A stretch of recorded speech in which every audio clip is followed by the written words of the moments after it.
Ibu Kepala Sekolah SD Negeri Sade 1, Ibu Herlinawati SPDMM, yang saya hormati Ibu dan Bapak rekan guru SD Negeri Sade 1 yang alhamdulillah pada hari ini sudah bisa menyempatkan untuk hadir dalam kegiatan berbagi praktik baik guna memenuhi tugas aksi nyata saya pada modul 1.4 tentang budaya positif. Nanti mungkin saya akan memaparkan apa yang sudah saya pelajari dan saya dapatkan dalam program pendidikan guru penggerak kepada rekan-rekan semua. Dan mudah-mudahan apa yang saya dapatkan, ilmu yang saya dapatkan dari pendidikan tersebut bisa bermanfaat untuk sekolah kita dan kita bisa memajukan sekolah kita bersama-sama. Amin, amin ya rabbal alamin. Langsung saja. Di sini hari ini saya akan mendiseminasikan tentang budaya positif. Sebelum saya mulai, saya mohon izin minta Bapak dan Ibu guru semua boleh berdiri semuanya. Ya, berdiri ya. Boleh. Berhadap-hadapan dengan teman di sebelahnya. Boleh. Berhadap-hadapan saling menatap sambil senyum.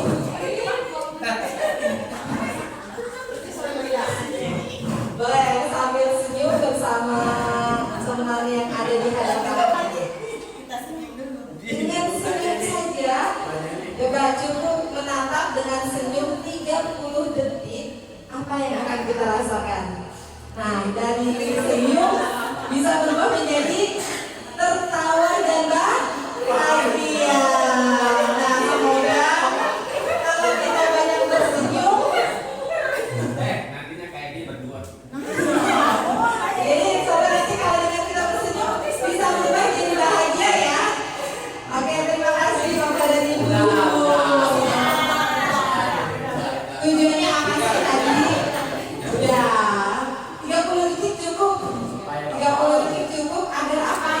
Agar kita bisa lebih bahagia. Segala sesuatu itu kalau kita tersenyum akan mengubah perasaan kita akan lebih bahagia. Oke, baiklah.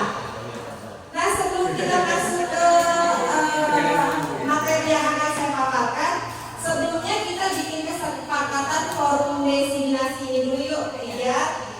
Kegiatan ini bisa berjalan lancar. Contohnya yang pertama saya sudah membuat menghargai siapapun. Yang kedua menjadi pendengar yang baik. Apakah ini perlu ditambahkan atau tidak? Boleh kalau ditambahkan, boleh minta masukannya dari ibu bapak guru semuanya. Kira-kira mau menambahkan apa nih? Beri masukan. Boleh memberi masukan, boleh. Mohon izin bapak bisa diberi.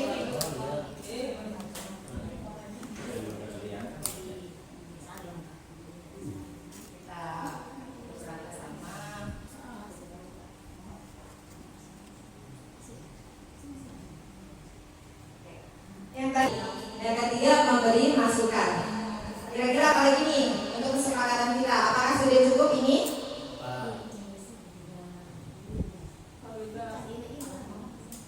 Ayo, ada lagi apa sudah cukup? Kalau sudah cukup tidak apa-apa, nanti kita lanjut lagi. Dirasa sudah cukup? Cukup? Ada menghargai siapapun, menjadi pendengar yang baik, memberi masukan. Kemudian apa? Memberikan umpan balik boleh.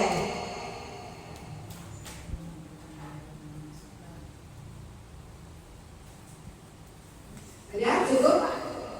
Menghargai pendapat. Menghargai pendapat boleh.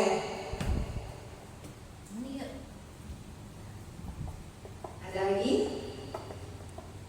Oke, baik. Kalau sudah dirasa cukup, ini adalah kesepakatan kita selama forum diskusi berlangsung. Semoga nanti forum diskusi kita dengan ada kesepakatan ini bisa berjalan dengan lancar. Baik, kita lanjut.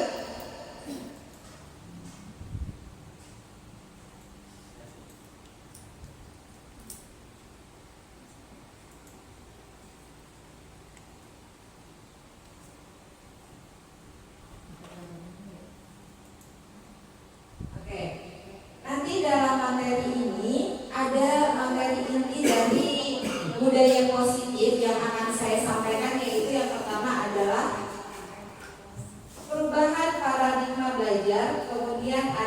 disiplin positif, motivasi perilaku manusia, kemudian yang keempat poin keyakinan sekolah atau kelas, yang kelima kebutuhan dasar manusia, keenam posisi kontrol restitusi, dan terakhir adalah segitiga restitusi. Nah, yang pertama adalah perubahan paradigma belajar. Nah, apa sih yang dimaksud dengan perubahan paradigma? Nah, pembelajaran dengan paradigma baru di sini pembelajaran dengan paradigma yang merupakan pembelajaran yang dirancang berdasarkan prinsip pembelajaran berdiferensiasi sehingga peserta didik dapat belajar sesuai dengan kebutuhannya, sesuai dengan teori psikologi modern untuk mewujudkan profil pelajar Pancasila. Itu adalah perubahan paradigma belajar yang baru. Jadi kita sekarang dalam memberikan pembelajaran kepada peserta didik harus mengutamakan kemampuan peserta didik sesuai dengan apa yang dibutuhkannya. Nah, untuk yang kedua di sini tadi saya sebutkan ada disiplin positif. Sebelum saya masuk, kira-kira Bapak dan Ibu guru di sini ada yang mau memberikan pendapatnya, apa sih yang dimaksud disiplin positif itu?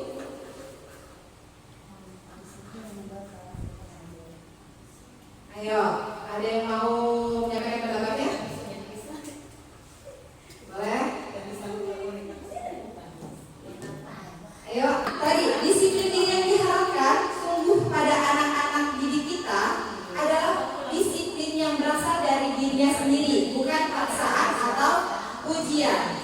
Biasanya setiap manusia punya motivasi perilaku.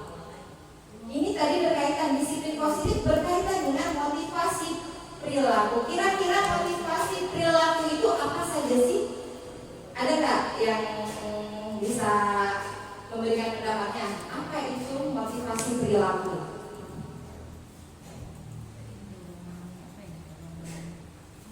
Motivasi itu kan berarti keinginan kita ya. Motivasi itu Dorongan. Nah, terus apalagi ingin sukses. Ada lagi motivasi perilaku sebelum kita lanjut ke materi selanjutnya. Lebih baik. Ingin lebih baik. Kemudian apalagi menjadi percaya diri. Lebih bersemangat. Lebih bersemangat itu adalah motivasi-motivasi yang ada pada diri kita. Kita lihat. Nah, ada 3 motivasi perilaku manusia. Yang pertama adalah yang paling utama untuk menghindari ketidaknyamanan atau hukuman. Biasanya nih, contohnya inilah ya, kita sebagai pendidik, ibu bapak guru harus datang ke sekolah pukul 6.30. Biasanya kita berangkat ke sekolah 6.30, takut apa nih? Takut mendapat teguran oleh kepala sekolah. Berarti motivasi yang ada dalam diri kita adalah apa tadi? Motivasi untuk menghindari ketidaknyamanan atau hukuman. Begitupun dengan anak didik kita. Anak didik kita pagi-pagi datang. Pas ditanya, kamu rajin sekali nak sampai sekolah pukul 6.30. Kenapa? Saya takut dihukum kalau telat. Nah, itu adalah contoh motivasi yang berasal dari apa tadi? Keinginan untuk menghindari ketidaknyamanan atau hukuman. Yang kedua, di sini ada untuk mendapatkan imbalan atau penghargaan dari orang lain. Misalkan anak kita rajin tiap hari, ya, nanti kita ada yang pipetnya bersih, ya, pipet nggak pipet selalu membersihkan kelas. Pas ditanya kamu walaupun tidak pipet, kenapa membersihkan kelas? Saya mau dapat pujian dari ibu atau bapak guru. Itu namanya adalah motivasi untuk mendapatkan imbalan atau penghargaan. Meskipun kita ya, misalkan seorang guru rajin ke sekolah, aktif dalam kegiatan, segala kegiatan aktif dalam membina siswa, baik pembinaan intrakurikuler atau kurikuler. Untuk apa? Yang tahu aja dikasih reward sama ibu kepala sekolah karena rajin, karena setiap hari membaik siswa. Nah, itu itu berarti motivasi yang ada dalam diri kita bukan motivasi dan dalam diri, tapi motivasi untuk apa tadi? Mendapatkan imbalan atau penghargaan dari orang lain. Nah, yang ketiga di sini ada motivasi untuk menjadi orang yang mereka inginkan. Mereka di sini berarti diri sendiri ya. Orang yang mereka inginkan dan menghargai diri sendiri dengan nilai-nilai yang mereka percaya. Berarti ingin menjadi diri sendiri nih. Datang pagi ke sekolah bukan karena takut hukuman atau pemberian reward. Rajin bukan karena takut dapat teguran atau misalkan ini pengennya dapat pujian, tapi melakukan semua hal sesuai dengan keinginan ingin menjadi diri yang lebih baik. Berarti ini datangnya dari mana yang ketiga? Dari diri sendiri, betul. Untuk motivasi yang pertama, kedua untuk menghindari hukuman dan pemberian reward atau misalkan penghargaan dari orang lain itu adalah motivasi eksternal, berasal dari luar, bukan dari diri sendiri.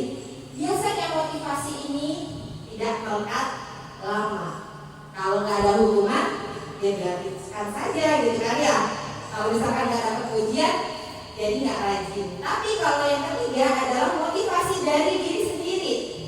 Mau dia dapat pujian atau tidak, dia ikhlas melakukan dari dalam dirinya karena dia ingin menjadi ingin menghargai dirinya sendiri, menanamkan nilai-nilai yang mereka percaya baik untuk dirinya sendiri. Jadi walaupun gak ada ibu kepala sekolah setiap hari di sekolah, misalkan ya ibu sekolah ini, tetap aja guru-gurunya datang pagi-pagi melaksanakan tugasnya dengan baik. Itu berarti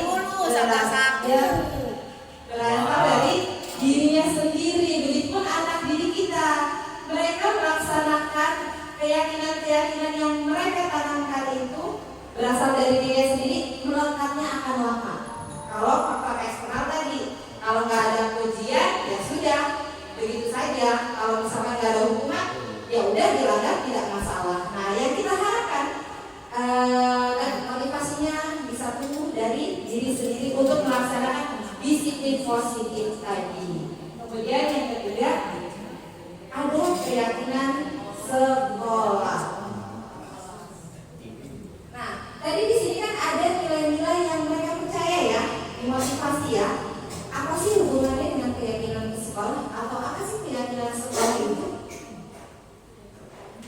Ada yang berpendapat apa yang dimaksud keyakinan sekolah? Kalau menurut saya keyakinan sekolah atau kelas itu berarti dia yakin bahwa sekolah itu baiklah gitu di dalam diri peserta didik itu. Makanya misalkan dia itu memilih sekolah di SD Negeri Saga 1, berarti SD Negeri Saga 1 tuh hebat begitu maksudnya. Keyakinan sekolah itu, keyakinan kelas itu mungkin seperti itu kalau menurut saya, Bu. Iya, terima kasih Bu. Tuh ya. Kemudian ada lagi, pendapat mah tidak ada yang salah ya, semua orang bisa berpendapat. Ada lagi? Disiplin positif yang dapat diterapkan di sekolah. Boleh, disiplin positif yang dapat diterapkan di sekolah. Seperangkat komitmen dan aturan yang ada di sekolah. Seperangkat di kelas. peraturan atau komitmen yang ada di sekolah. Baik. Nah, semua jawabannya benar ya. Bahwa keyakinan sekolah adalah apa? Keyakinan sekolah adalah sesuatu yang kita buat, kita yakini bersama-sama untuk diterapkan juga bersama-sama. Nah, di sini guru berperan dalam mewujudkan terbentuknya keyakinan sekolah atau kelas dengan adanya kesepakatan antara guru dan murid. Biasanya kalau di sekolah ada yang namanya peraturan. Ya. Apa sih bedanya peraturan dengan keyakinan? Ada yang mau? Peraturan itu dibuat atau tertulis. Kalau keyakinan Peraturan tertulis dan keyakinan berasal dari diri sendiri. Nah, betul sekali ya bahwa peraturan itu biasanya sudah ditentukan. di setiap lembaga atau instansi punya peraturannya masing-masing. Biasanya sudah dibuat dahulu nih peraturannya, sudah ditetapkan tanpa adanya diskusi atau musyawarah. Tapi kalau keyakinan biasanya dibentuknya secara bersama-sama. Adanya apa? Kesepakatan. Kalau di sini keyakinan sekolah dan keyakinan atau keyakinan kelas yaitu kesepakatan antara guru dan murid. Biasanya kita awal masuk suka membuat apa? Atau misalkan tadi di awal kegiatan diskusi ini kita membuat kesepakatan ya. Di sini tadi kesepakatan kita di awal diskusi. Kita membuatnya secara apa tadi? Bersama-sama. Apakah ini pribadi aturan dari saya? Tidak, tapi hasil musyawarah seluruh peserta diskusi. Diharapkannya untuk apa? Nah, dengan adanya diskusi, berarti itu tadi motivasinya tumbuh dari mana?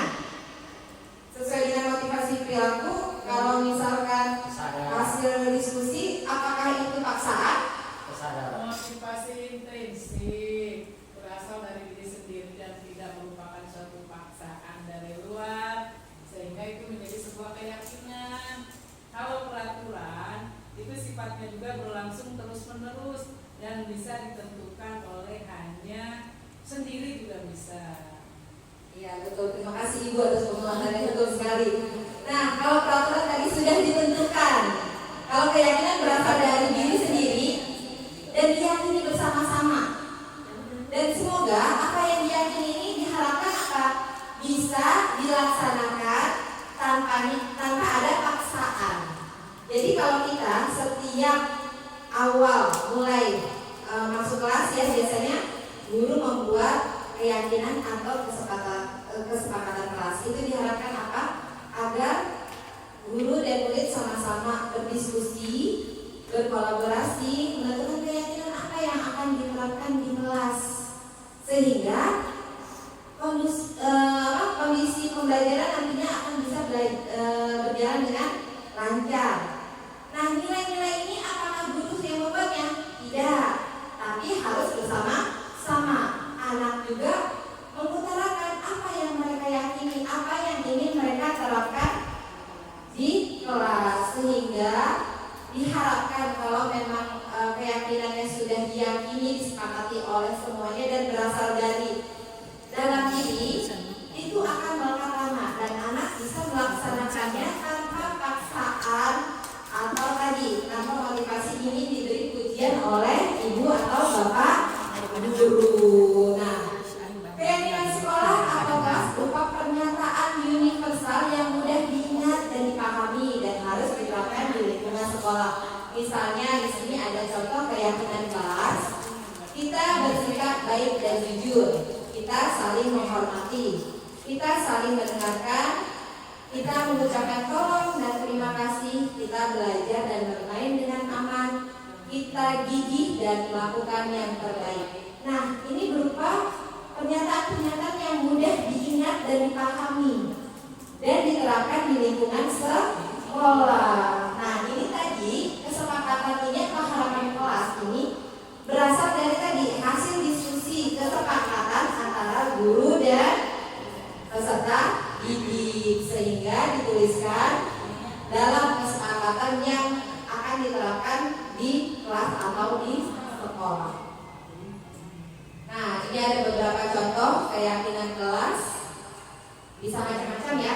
Nah, biasanya keyakinan sekolah atau keyakinan kelas ini menggunakan kalimat-kalimat positif. Adapun cara menerapkan keyakinan kelas, kita tidak langsung membuat, guru nggak langsung membuat keyakinan kelas, kemudian saat kita masuk kelas, anak-anak, ibu sudah membuat keyakinan kelas. Ini ya keyakinan kelas kita. Namun ada tahapan-tahapan dalam merancang keyakinan kelas di sekolah. Yang pertama biasanya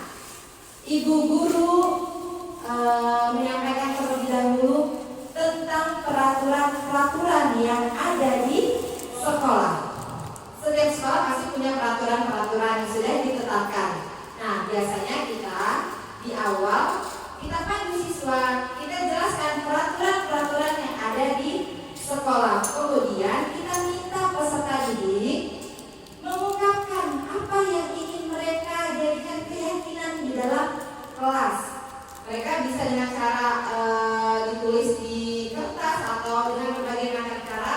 Bisa ibu dan bapak guru improvisasi di kelas masing-masing. Setelah itu kita rangkum dari pernyataan-pernyataan yang dibuat peserta didik, kita rangkum, kita klasifikasikan, kemudian kita lihat satu persatu. Kemudian kita ubah pernyataan-pernyataannya menjadi kalimat yang lebih positif. Biasanya peserta didik nih ya, kalau misalkan diminta membuat ayo keyakinan kelas, biasanya ada kata-katanya tidak boleh berisik. Ya, betul? Dilarang buang sampah sembarangan. Tidak boleh telat masuk kelas. Nah, nanti dari kata-kata dilarang jangan kita ubah menjadi kata-kata yang positif. Seperti misalkan tidak boleh datang terlambat. Berarti kata-kata positifnya apa nih? Datanglah tepat waktu. Datanglah tepat waktu. Datang lebih pagi atau lebih awal. Kemudian jangan buang sampah sembarangan. Kita ubah kata-katanya menjadi kata-kata positif. Jagalah kebersihan kelas. Iya, betul. Buanglah sampah pada tempatnya, menjaga kebersihan kelas.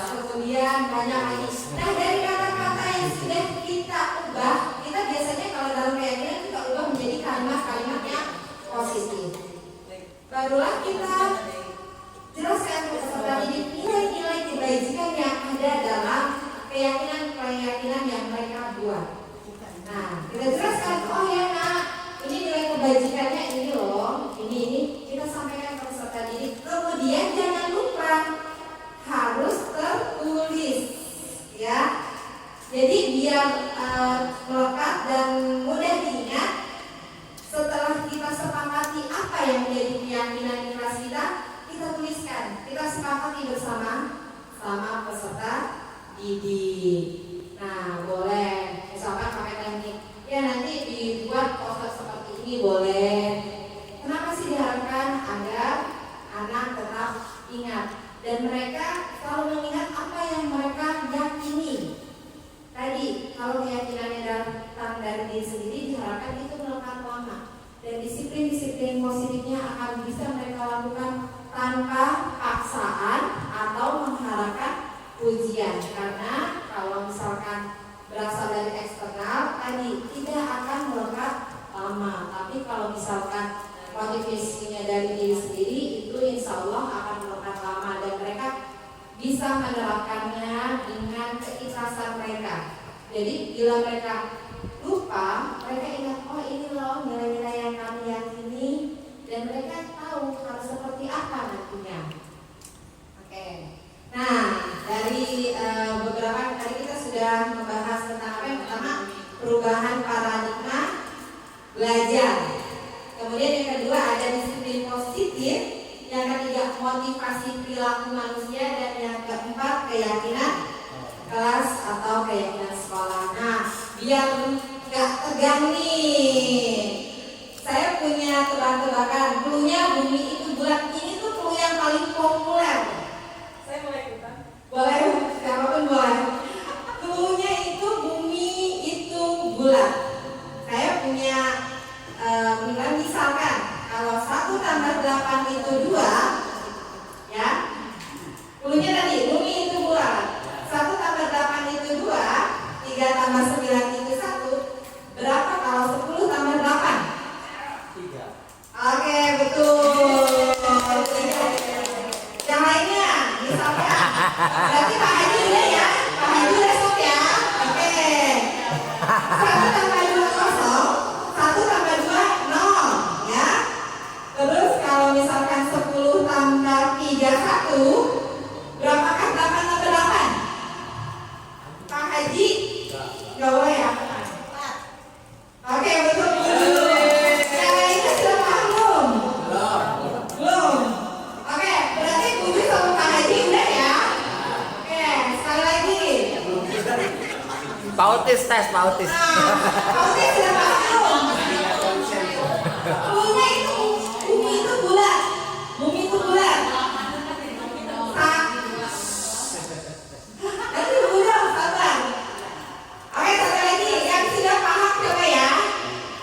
Ada yang sudah paham nanti kita berikan buat teman-teman yang belum paham. Kalau misalkan 3 tambah 3 0, 3 tambah 3 0, berapa 1 tambah 2? 0. Tuh, nah kayaknya kayak Pak Azwar, Bu Uju sama Pak Haji ini sudah paham yang Budo. Yang lainnya paham nggak? Ayo, ini bisa Bangun dong, dilakukan di Bu. kelas nih, banyak dong. Saya bikin pusing anak. Kita punya tadi bumi itu bulat. Nah, potong nggak? Nah, triknya itu bumi itu tadi apa? Bulat. 10 tambah 1 berapa? 1. Dihitung apanya tuh? Bumi itu bulat yang membentuk lingkaran. 8 tambah 8 tadi berapa? 4. Nah, 8 kan bentuknya ini ya. Ada lingkarannya berapa tuh? 2 kan? Dua. 8 berarti kalau tambah 8 4. Sekali lagi deh ya. Punya itu kalau sekarang berputar-putar. Berputar-putar punya. Iya. Anak-anaknya 12 sama dengan 6. 12 sama dengan 6, 1 sama dengan 5, 1 sama dengan 8. Berapa kalau 3? Setengah. Tengah. Allah. 12 6. 1 7, maaf 1 7. Kalau 3? Ya, betul guru 9. 11 sama dengan 5, berapa kalau 7?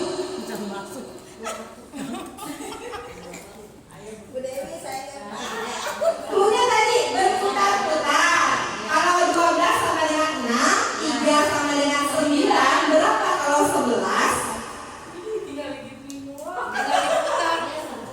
11, salah. 11 sama dengan Ayo Bu, berapa Bu? 1 lah, masa disebutin sudah bisa. 11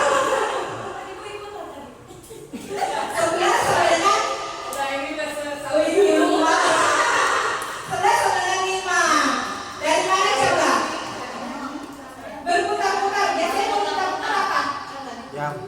Jam. 12 pasangannya 6. 3 pasangannya 9. 1 pasangannya 7. Itu ada di belakang kita di belakang. Banyak ya. Ini sekedar exhibiting aja biar tidak terlalu serius. Baiklah Ibu Bapak semuanya. Kita lanjut ya. Nanti kita ada exhibiting lagi. Kalau kemarin Uju punya exhibitingnya ini itu kambing, yang ini itu sapi. Kalau yang ini akan main kerbau, yang itu sama saja ya. Udah gini aja. Oke, kita lanjut ya. Juga pindah ke tarik. Nah, tadi yang keberapa nih? Sekarang yang ke 5. Tadi ada perubahan paradigma, disiplin positif, kemudian apa tadi? Motivasi, perilaku, keyakinan, dan yang kelima adalah kebutuhan dasar manusia. Nah, Bapak Ibu, kita sering menghadapi peserta didik kita yang mungkin melanggar keyakinan kelas atau nilai-nilai yang sudah diyakini bersama. Sebetulnya pelanggaran atau perilaku yang dilakukan oleh peserta didik tadi berpengaruh dari kebutuhan dasar manusia. Kira-kira ada yang tahu nggak kebutuhan dasar manusia itu apa saja? Coba disebutin apa saja coba. Kebutuhan. Yang pertama apa biasanya apa nih? Kesehatan. Terus pendidikan. Apalagi kebutuhan dasar manusia? Kata Autis biologis. Butuh perhatian ya. Butuh perhatian. Dan macam-macam ya.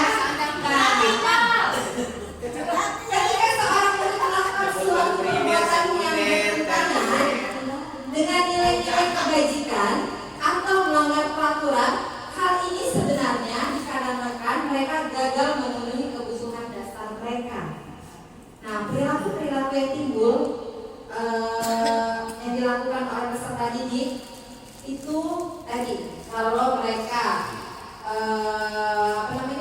melakukan perbuatan yang bertentangan dengan nilai-nilai kebajikan atau yang melanggar peraturan, biasanya karena mereka gagal memenuhi kebutuhan dasar mereka. Kebutuhan seperti apa sih? Kita lihat di sini. Oh, ini ada yang agak hapus. Yang pertama, bertahan hidup dan kasih sayang. Yang kedua, rasa diterima dan penguasaan. Yang ketiga, kebebasan atau kesenangan. Yang keempat, ada kasih sayang dan cinta kasih. Nanti lupa Haji. Ini ada yang kurang ya. Yang keempat itu sudah ada kasih sayang dan cinta kasih. Dan yang kelima adalah dari bertahan hidup, rasa diterima atau penguasaan, kebebasan atau kesenangan, keempat kasih sayang, dan yang kelima kesenangan. Ada kesenangan. Ya, ada 5 kebutuhan dasar manusia. Nah, sekarang misalkan saya punya kasus Ibu Dewi, tapi gurunya benar ya, guru kelas 6 ya. Ibu Dewi guru kelas 6 sedang bingung menghadapi ulang salah satu murid di kelasnya, namanya Tommy. Beberapa anak telah mengeluhkan Tommy yang seringkali meminta bekal makan siang mereka dengan paksaan. Jika Anda menghadapi situasi seperti ibu, ini yang belum saya lihat. Ibu Dewi maksudnya, apa yang akan Anda lakukan menurut Anda? Kira-kira apa alasan Doni melakukannya? Ada yang bisa nggak? Tommy. Ya. Itu bukan Doni, menurut. Tommy maksudnya. Belum diganti namanya Bu. Kira-kira apa sih? Nah, Tommy di sini sering meminta makanan temannya secara paksa. Nah, kira-kira kebutuhan dasar apa nih yang nggak diterima Tommy? Perhatian. Kemudian Kasih sayang juga bisa. ya, perhatian dan kasih sayang. Terus Maknya dia makan. Makanya bertahan hidup ya tadi ya. Kemudian nah, karena ia lapar ternyata nih, dan orang tuanya tidak membawakan bekal makan siang, maka kebutuhan dasar yang sedang dipenuhi oleh Tommy yaitu bertahan hidup. Yang pertama yang menjadi dasar di dalam Tommy itu, ya namanya dia lapar ya, pasti dia meminta makanan, tapi caranya tadi salah, karena tadi kebutuhan dia tidak terpenuhi. Kemudian yang alasan yang kedua, karena dia merasa senang temannya jadi memperhatikan dia ketika temannya melaporkan tindakannya itu kepada gurunya atau orang tuanya, sehingga orang tua jadi memperhatikan, ya. Maka kebutuhan dasar yang sedang dipenuhi Tommy di sini adalah kebutuhan kasih sayang, karena merasa tidak diperhatikan orang tuanya, tidak diberi bekal yang cukup, akhirnya dia mengganggu temannya. Secara tidak langsung kalau temannya itu melapor pada guru memanggil orang tuanya, orang tuanya akan memperhatikan dia. Setidaknya bertanya, kenapa kamu melakukan hal tersebut? Dan yang ketiga, karena temannya jadi takut dengan dia dan menuruti keinginannya, maka sebetulnya Tommy sedang berusaha memenuhi kebutuhan kekuasaan. Dia juga tadi pengen menjadi orang yang lebih dari teman-temannya, sehingga Tommy menakut-nakuti tadi ya, jadi temannya dipaksa menuruti kemauannya. Kemudian yang ketiga, karena dia merasa bosan dengan bekal makanan, bisa jadi dia bosan dengan yang dibawa ibunya ya. Karena itu dia ingin mencoba makanan temannya. Berarti Tommy sedang berusaha kebutuhannya apa ini? Kebebasannya. Kalau motivasinya ini. Atau ada alasan kelima, karena ia melakukannya karena iseng aja. Dia menikmati ekspresi teman Isengin sama dia gimana tuh? Temennya kesel, dia yang senang. Ya, jadi itu adalah kebutuhan kesenangan. Nah tadi kita harus melihat dulu peserta didik melakukan perilaku tersebut atas dasar motivasi seperti apa. Nah tugas kita sebagai guru, kita harus tahu kenapa sih anak didik kita kok bisa melanggar keyakinan yang dibuat, atas dasar apa? Pasti mereka punya motivasi, ada kebutuhan dasar yang tidak terpenuhi. Oleh karena itu tugas kita sebagai pendidik mencari tahu kebutuhan dasar apa sih yang ingin dipenuhi oleh mereka. Kemudian, nah selain itu yang kelima ada posisi kontrol. Dalam budaya positif yang pertama paradigma perubahan belajar, yang kedua disiplin positif, ketiga motivasi perilaku, keempat keyakinan kelas, kelima tadi apa? Yang kelima apa? Kebutuhan dasar, dan yang keempat adalah posisi kontrol atau restitusi. Nah, ada yang tahu nggak tentang apa itu posisi kontrol? Memperbaiki kesalahan. Perbaiki kesalahan. Ayo, ada lagi posisi kontrol. Nah, kita sebagai seorang pendidik harus tahu kita punya posisi kontrol dalam kelas kita. Apa saja sih posisi kontrol kita terhadap peserta didik kita? Bisa kita lihat 5 posisi kontrol dan restitusi. Yang pertama, guru sebagai penghukum. Yang kedua, guru sebagai pembuat merasa bersalah. Yang ketiga, guru sebagai teman. 4, guru sebagai pemantau. Dan yang kelima, guru sebagai manajer. Ini adalah 5 posisi kontrol kita sebagai seorang pendidik. Kira-kira kita boleh berefleksi terhadap diri kita. Selama ini kita di kelas sudah ada di posisi mana sih? Kebanyakan sebagai pembuku. Saya, Kamu kalau salah betul sekali Ibu. Saya berefleksi pada diri saya sendiri. Sebelum saya mempelajari modul ini, saya berefleksi, oh ternyata kita sebagai seorang pendidik punya 5 posisi kontrol nih gitu ya. Ternyata selama ini tanpa saya sadari, saya tuh lebih banyak pada Nomor 1. nomor 1. Anak tidak bawa buku. Kenapa kamu nggak bawa buku? Ya kan? Dengan kata-kata yang agak tinggi saja sudah. Nanti kalau nggak bawa bukunya, ibu akan kasih hukuman sama kamu. Nah, kita tidak pernah sadar melakukan itu terhadap peserta didik kita atau murid-murid kita di setiap harinya ya. Betul tidak? Betul Bapak Guru.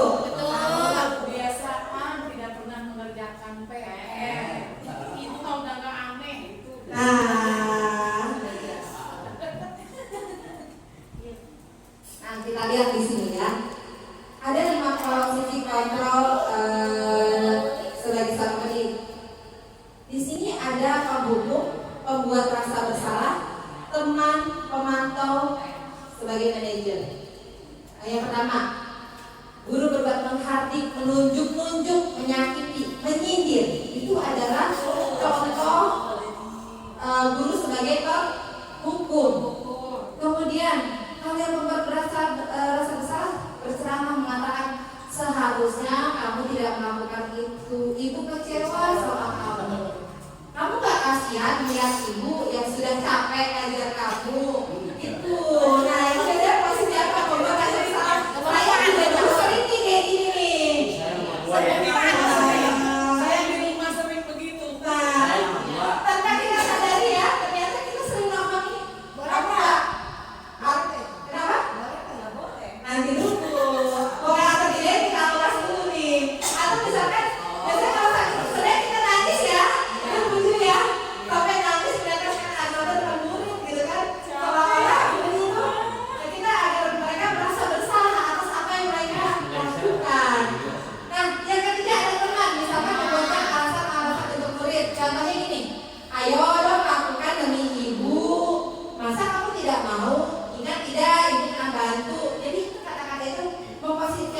sebagai seorang teman.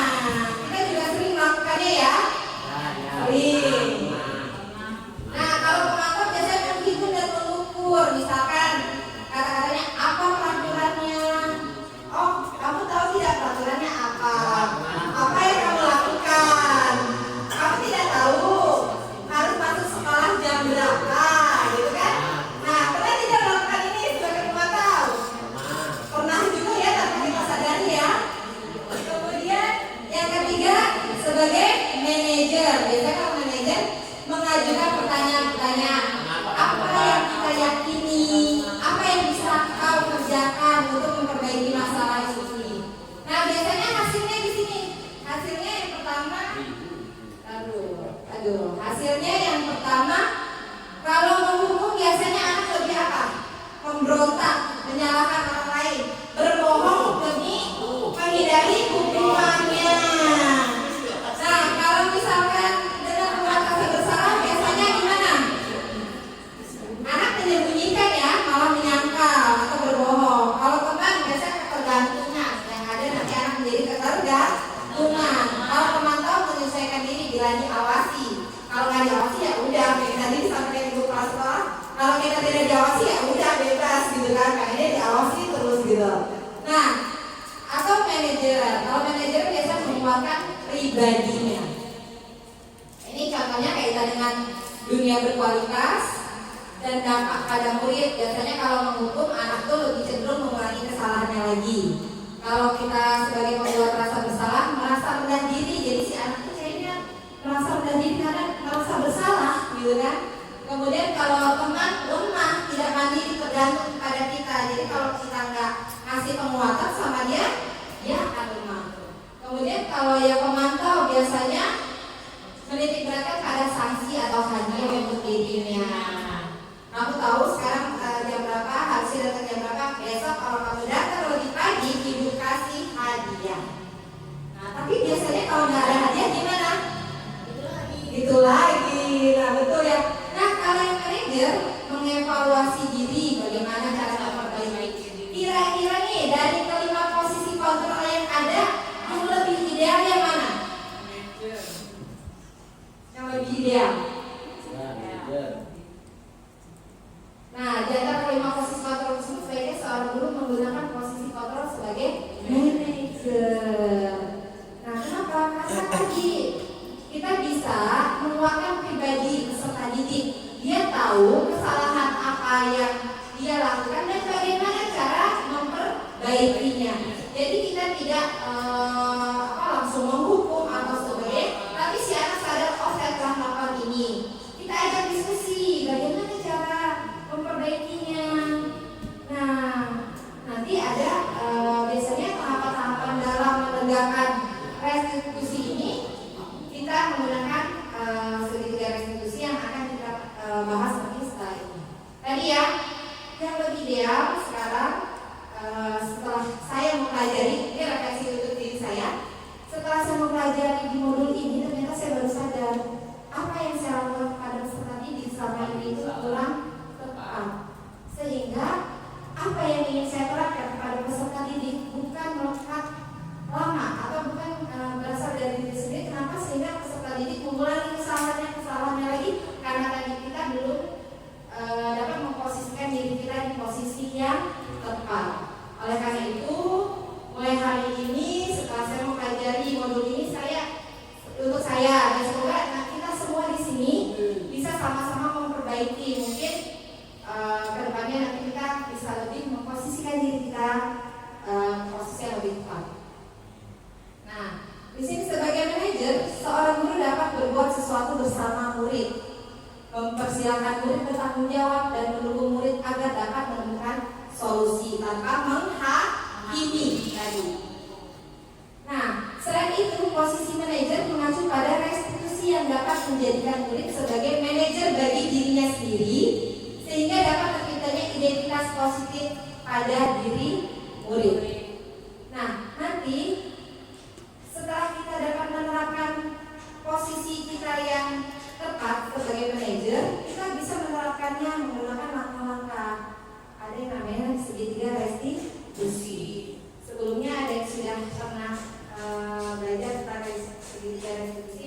saya baru belajar. Mungkin ilmu saya juga masih ini. Mohon maaf kalau misalkan ada kesalahan dari penjelasan apa yang saya sampaikan. Kita lanjut ya. Nah, tahapan-tahapan dalam segitiga restitusi itu ada 3. Yang pertama ada menstabilkan identitas.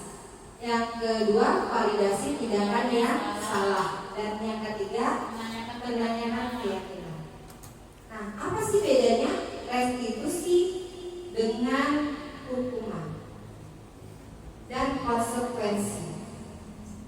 Ada yang namanya hukuman, konsekuensi, dan restitusi. Kalau hukuman biasanya, misalkan gini, anak datang terlambat. Karena kamu datang terlambat, kamu harus lari mengelilingi lapangan atau kamu harus diri di depan kelas. Itu adalah hukuman. Kalau konsekuensi biasanya gimana?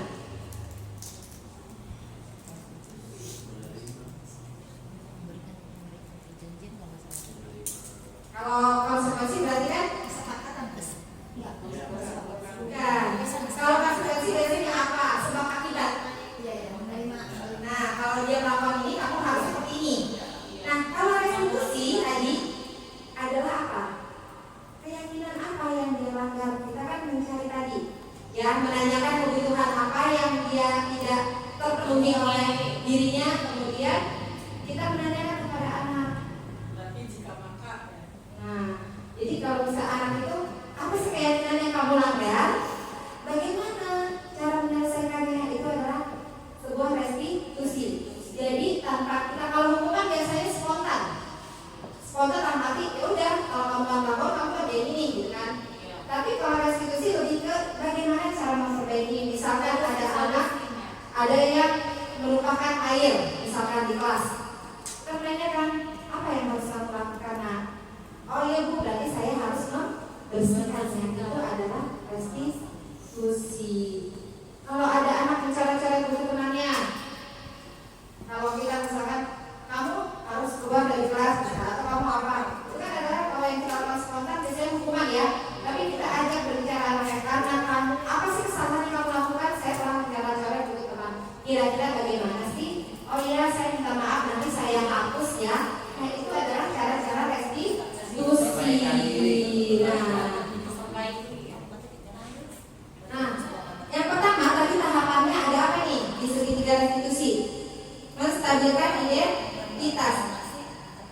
Menstabilkan identitas di sini dilakukan berdasarkan prinsip bahwa membuat kesalahan adalah bagian dari proses pembelajaran. Jadi kita tidak menyalahkan anak karena dia melakukan kesalahan. Nah, yang nantinya akan menggeser identitas gagal ke arah identitas sukses maksudnya ya. Nah, yang di sini menstabilkan identitas, misalkan berbuat salah itu hal yang manusiawi, tidak ada manusia yang sempurna. Kita pasti bisa menyelesaikan permasalahan ini. Bapak dan Ibu tidak tertarik untuk mencari tahu siapa yang benar atau siapa yang salah. Bapak atau Ibu di sini lebih tertarik untuk bagaimana kamu menyelesaikannya. Jadi kita ajak ngobrol anaknya. Kalau kamu menyalahkan dirimu sendiri terus, apakah kamu bisa bersikap lebih baik pada dirimu sendiri? Jadi biasanya kalau ada anak yang berbuat atau melakukan kesalahan, yang pertama harus kita lakukan adalah menstabilkan identitasnya. Kita ajak ngobrol, kita panggil anaknya, kita tanya tadi, apa yang telah kamu lakukan? Ibu tahu kok, maksud Ibu pernah juga melakukan kesalahan. Kesalahan itu bukan hal yang harus kamu maksudi, tapi kamu harus belajar. Jadi ada pertanyaan-pertanyaan untuk menstabilkan identitas. Kemudian yang kedua, kita validasi tindakannya yang salah. Ini adalah nomor kedua.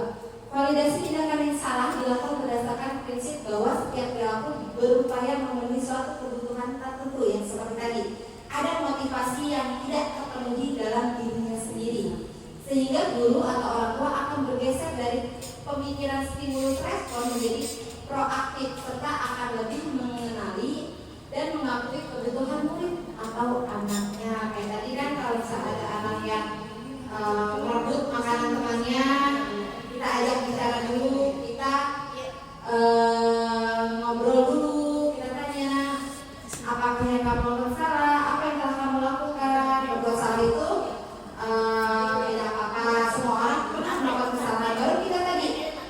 validasi. Tindakan apa sih yang salah menurut kamu? Kita tanya lagi ke anaknya, tindakan apa sih yang menurut kamu salah? Ya kan? Apa? Kira-kira kenapa kamu melakukannya? Kenapa kamu tadi merebut apa? Makanan teman secara paksa? Tadi mungkin alasannya ada yang karena lapar, ada yang karena ingin perhatian dan sebagainya. Tergantung motivasi si anak melakukannya. Nah, yang ketiga baru kita memvalidasi tindakan yang salah. Setelah itu kita kan, kamu pasti punya alasan kenapa melakukannya. Kamu boleh tetap berusaha menjaga sikap dan sebagainya. Nah, setelah kita memvalidasi tindakan yang salah, kita menanyakan keyakinan. Apa sih kira-kira keyakinan yang dilanggar? Ya kan? Nanti si anak kan berbicara, oh iya, salahnya kenapa, keyakinan apa? Nah, menanyakan keyakinan dilakukan dengan memberikan pertanyaan-pertanyaan bermakna kepada murid atau anak untuk memunculkan motivasi. Tadi yang kita ingin munculkan adalah motivasi intrinsik anak, motivasi dalam dirinya sendiri. Jadi mereka melakukan kesalahan mau mengakuinya atas kesadaran diri sendiri, sehingga mampu mengaitkan keyakinan dengan tindakan yang salah. Kira-kira misalnya keyakinan apa sih dengan kamu merebut makanan teman kamu yang kamu langgar? Oh, saya tidak menghargai teman, ya kan? Dia tahu, oh keyakinan apa yang dia langgar, gitu kan? Nah, apa nilai yang kita percaya? Baru dikaitkan sama Bapak Ibu Bapak. Apa sih nilai yang kita percaya, gitu kan? Nilai apa aja yang telah kita sepakati? Kelas yang ideal itu yang seperti apa sih? Kamu ingin jadi anak seperti apa? Dan apa yang kamu rasakan ketika kamu melakukan itu? Kita garis semuanya di sini, ya.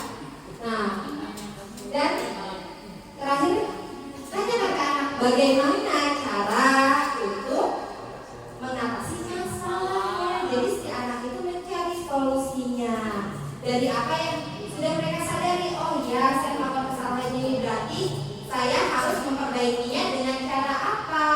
Jadi guru itu tidak langsung karena kamu telat kamu harus membersihkan kamar mandi. Tanyakan dulu, kenapa kamu telat, ya kan? Kebutuhan apa? Kira-kira kenapa sih kamu melakukannya? Mungkin saya bangun kesiangan atau sebagainya. Nah, baru keyakinan apa yang dilanggar dan bagaimana cara memperbaikinya. Jadi kita bukan mencari kesalahan, tapi mencari solusi memperbaikinya. Nah, itu semua adalah nilai-nilai atau inti dari budaya positif yang ada di sekolah. Nah, jadi seorang guru yang baik harus memiliki kemampuan dalam mewujudkan budaya positif di sekolah. Budaya positif dapat dijalankan dengan menerapkan tadi konsep-konsep inti. Dari yang pertama adalah disiplin positif, perilaku manusia, keyakinan, sekolah, kebutuhan dasar manusia, posisi kontrol, dan yang terakhir segitiga restitusi. Semoga kalau inti-inti konsep ini sudah kita jalankan, budaya positif akan bisa terwujud di sekolah kita. Nah, demikian semoga apa yang saya paparkan hari ini bisa bermanfaat bagi kita semua, dan semoga setelah kita mengetahui tentang tadi posisi kontrol, motivasi, kita bisa menjadi pendidik yang lebih baik lagi dari hari ke hari, sehingga kita bisa menjadi guru yang dirindukan muridnya, bukan guru yang ditakuti atau guru yang disegani, tapi guru yang dirindukan muridnya. Mungkin hanya itu yang bisa saya sampaikan pada kesempatan ini. Kurang lebihnya saya mohon maaf. Mungkin kalau ada salah-salah kata atau salah penyampaian, mohon maaf karena saya di sini juga masih dalam proses belajar. Saya akhiri, wassalamualaikum warahmatullahi wabarakatuh. Assalamualaikum warahmatullahi wabarakatuh.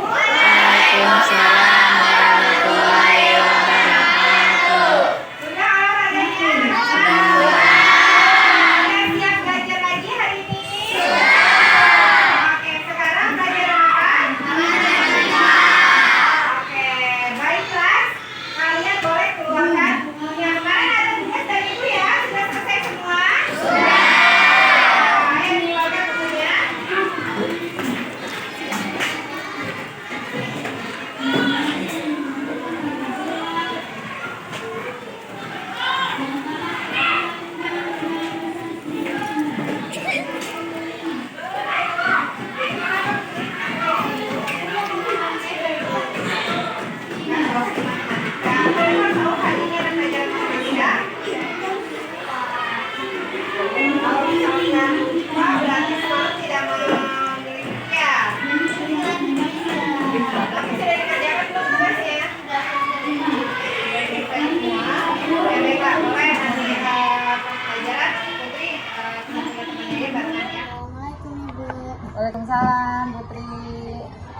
maaf ya Ibu suruh kesini.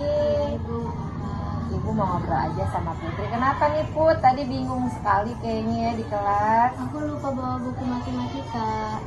Lupa bawa buku matematika. Padahal Putri tahu hari ini kita ada pembahasan tentang matematika. Iya. Bahkan ada tugas-tugas yang harus kita bahas bersama ya hari ini. Nah, Ibu perhatikan juga Putri ini akhir-akhir ini sering sekali ya salah bawa buku. Bahkan kadang-kadang kayak kemarin ya malah semua buku tuh malah yang hari kemarinnya ya yang dibawa. Iya. Kenapa itu Putri? Aku keasikan main handphone jadi lupa membereskan buku.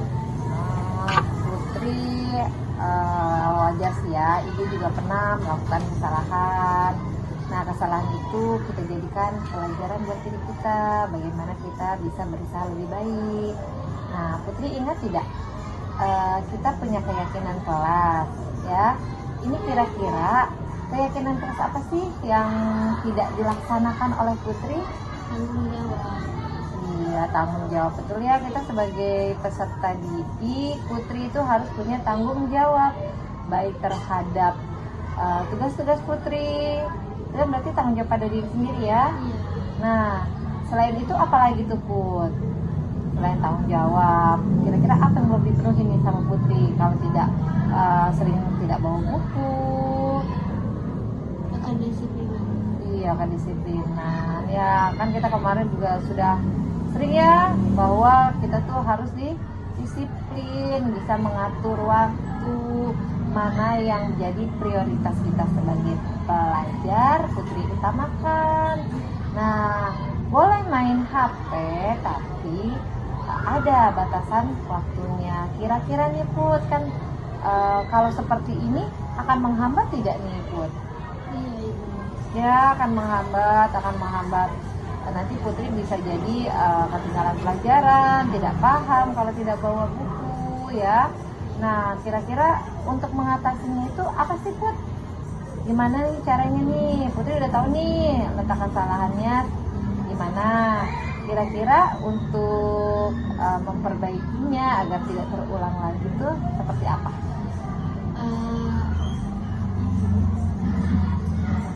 Mengurangi main HP, bisa mengatur waktu. Mengatur waktu. Oke, Ibu setuju ya. Kurangilah bermain handphone. Kita boleh misalkan mungkin di sela-sela kesibukan belajar Putri ingin hiburan boleh, tapi ada batasan waktunya. Nah, kemudian harus apa tadi kan katanya belum disiplin nih. Nah, untuk disiplin itu harus seperti apa? Jangan banyak main HP, membereskan buku. Belajar otomatis ya, belajar setiap sehabis belajar dibereskan buku untuk besok. Jadi ketika pagi hari nanti Putri sudah tidak bingung lagi nih. Terkadang kalau kita pagi-pagi bangun lupa untuk membereskan buku, akhirnya apa yang terjadi? Yang terjadi seperti tadi, Putri tidak membawa buku pelajaran. Oke, nggak apa-apa, baiklah. Sekarang kan Putri sudah tahu ya apa yang harus Putri lakukan. Nanti kedepannya Putri bisa lebih disiplin waktu lagi, harus ada tanggung jawabnya pada diri sendiri seperti yang tadi Putri katakan ya. Nah, ini kira-kira kedepannya mau seperti apa nih Putri? Mau lebih disiplin lagi. Mau disiplin lagi, berubah ke arah yang lebih baik ya Putri ya. Oke, baiklah. Jadi mulai hari ini sama-sama nih Putri berkomitmen ya bahwa bisa membagi waktu, lebih disiplin, punya tanggung jawab, sehingga nanti kejadian seperti ini tidak terjadi lagi. Ya Putri ya? Iya. Oke, baik, terima kasih Putri. Assalamualaikum, perkenalkan nama saya Putri Aulia Azhara, saya dari kelas 6B. Saya sangat senang diajak berdiskusi dengan Ibu Guru. Dari berdiskusi saya tahu letak kesalahan saya di mana. Mulai hari ini saya akan lebih bertanggung jawab dan berdisiplin lagi. Terima kasih. Wassalamualaikum warahmatullahi wabarakatuh.